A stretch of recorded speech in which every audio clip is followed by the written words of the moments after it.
Hi, happy Tuesday. I am coming to you from about 7,000 feet up in the Rockies, and I wanted to give you a brief lesson today on vitamin D.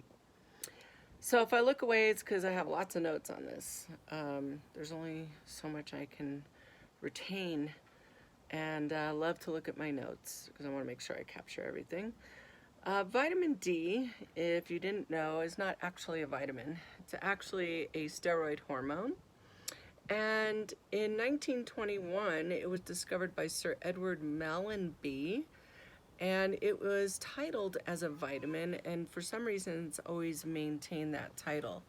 But chemically in your body, it responds and is established as a hormone.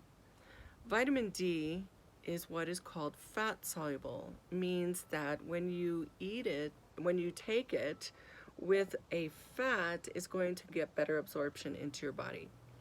There's 5 variants of vitamin D. All of them are fat soluble and all of them equally effective in assisting calcium and phosphorus through the bowel wall and then into the bloodstream. So while we're focused on boosting our immune system, which I hope you guys are focused on boosting your immune system, coming up with some miracle drug against a flu or something like that is really not the answer. The answer is boosting your immune system. And vitamin D is one of those things that we are finding people are very deficient in. So what does deficiency cause? First of all, it's going to cause a weakened immune system and faulty bone mineralization. Very similar to a calcium deficiency where you might find some tingling and some numbness and things like that. Going a little deeper. So, vitamin D is not found in too many foods in the produce section. Where you'll find the most vitamin D is in mushrooms. The magic of mushrooms. Consuming lots of mushrooms, and there's so many varieties of mushrooms. If you don't like the texture, you can play around and find different ways to cook your mushrooms, air fryers, sautés, soups. We did a really nice dish making a mushroom salsa where we chopped the mushrooms up super fine and then mixed it in with things that you would use for a like salsa fresca, and you can use that. It's actually really great. I should probably post that recipe. It's my daughter. She did a great job on that. So let's go further into light. For those of you that have a biblical connection, and God said, "Let there be light," and there was light. So let's look at the significance of light.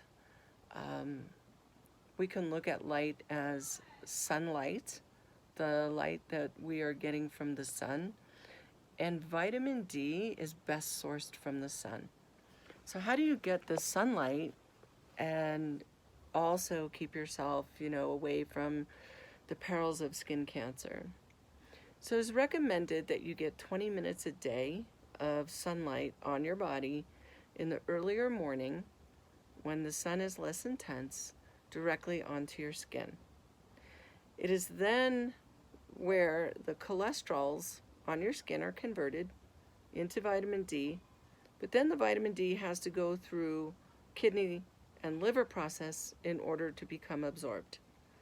So people who are on prescription drugs and also consume a lot of alcohol and do things that tax their liver are not going to get the best deabsorption.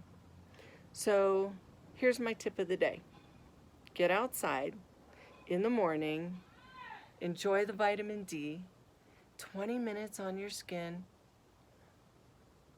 I'm going to say unprotected, unless you have some sort of skin cancer situation where you've been told otherwise, but you need that vitamin D. You can also take D3 with K. Make sure you're getting 5,000 a day. If you are suffering from some sort of illness of some sort, you can up that. Sometimes I was doing 10,000 a day when I was sick with COVID, and then I dropped it down to 5,000. But it's really easy to get a blood test to see what your vitamin D levels are. And just remember, if your D is low, your immune system's low. So go out and buy some mushrooms today, get some vitamin D. You can also get it from salmon if you like to eat salmon. And get healthy, get outside. See you tomorrow.